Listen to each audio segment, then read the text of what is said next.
Assalamualaikum warahmatullahi wabarakatuh. Salam Om Swastiastu, Namo Buddhaya, salam kebajikan untuk kita semua. Pertama-tama, marilah kita panjatkan puji syukur kehadirat Allah Subhanahu wa Ta'ala yang telah melimpahkan rahmat dan karunia-Nya sehingga kita dapat berkumpul pada acara debat kali ini dalam keadaan sehat walafiat tanpa kurang satu apapun.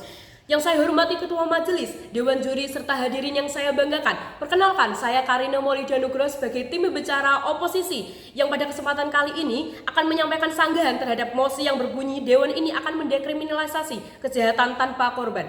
Saudara-saudari yang saya hormati, pernahkah kita membayangkan sebuah dunia di mana mereka memperjualbelikan narkoba di supermarket, prostitusi berlangsung terbuka di ruang publik, dan perjudian dianggap hal lumrah layaknya permainan keluarga? Mungkin terdengar seperti fiksi, namun inilah konsekuensi nyata jika kita menerima mosi ini. Maka dari itu dengan segala hormat, pertimbangan logis dari tim oposisi berdiri untuk menolak mosi tersebut. Pertama-tama, mari kita sepakati bahwa kejahatan tanpa korban adalah tindakan ilegal yang menyebabkan penderitaan langsung terhadap orang lain atau dilakukan oleh pihak-pihak yang sama-sama menyetujui seperti penggunaan narkoba, perjudian, atau prostitusi.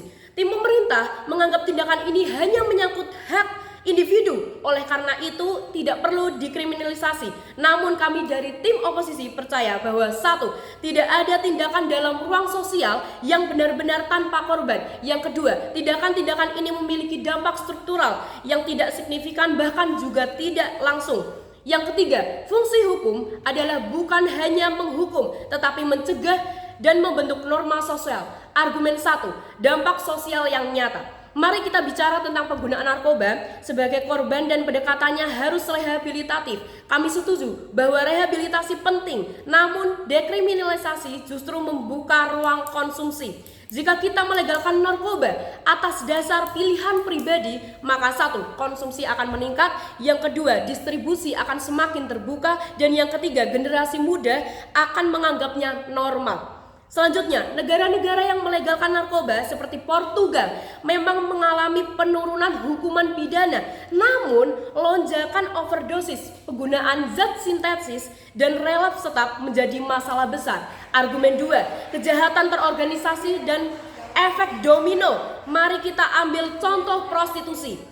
Tim pemerintah mengklaim bahwa legalisasi akan meningkatkan perlindungan dan mengurangi eksploitasi. Tapi faktanya di negara-negara seperti Jerman yang melegalkan prostitusi, angka perdagangan manusia justru meningkat.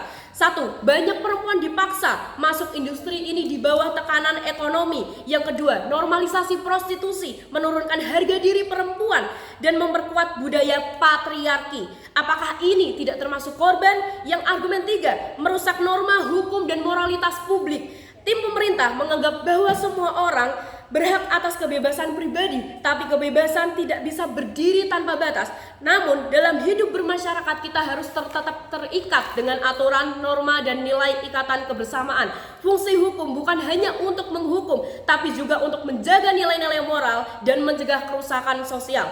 Kalau semua hal disetujui dengan dianggap sah, apa kita juga akan membiarkan orang menjual organ tubuhnya sendiri atau mengizinkan hubungan sedarah karena katanya saling setuju? Itulah bahayanya mosi ini. Jika dibiarkan, kita perlahan akan menghapus garis antara yang benar dan yang salah. Penggunaan narkoba, prostitusi, dan perjudian mungkin terlihat sebagai pilihan pribadi, tapi dampaknya meluas, merusak keluarga, masyarakat, moral, dan melemahkan hukum.